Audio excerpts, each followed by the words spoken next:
Assalamu alaikum wa rahmatullahi wa barakatuh. Welcome to Heart of Deen, where we grow in faith together. Hadith, mercy and brotherhood. This teaching from the Prophet Muhammad, peace be upon him, shows us how deeply Islam values compassion and unity among people.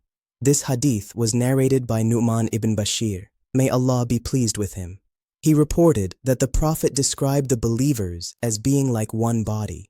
When one part of the body suffers, the rest of the body responds with pain, sleeplessness, and discomfort.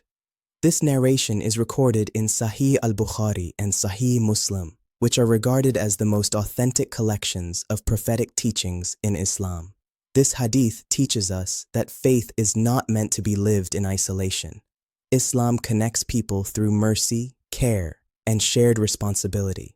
Just as the body cannot ignore pain in one area, believers are encouraged not to ignore the suffering or struggles of others. Brotherhood in Islam is not limited to words or labels. It is shown through empathy, support, and concern. When someone is hurting, faith calls us to care. When someone is struggling, faith calls us to respond with compassion rather than indifference. This teaching also reminds us that mercy is not selective. It is not reserved only for those we like or agree with. True compassion means caring for others even when it is inconvenient, even when it requires patience, and even when it asks us to look beyond ourselves.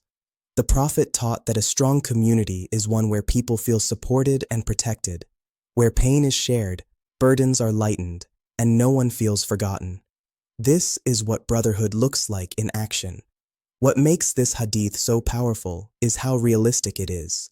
It recognizes that people will struggle, that hardship is part of life, and that healing often comes through connection and care from others. This teaching invites us to reflect on how we respond to the pain of others. Do we turn away or do we respond with mercy?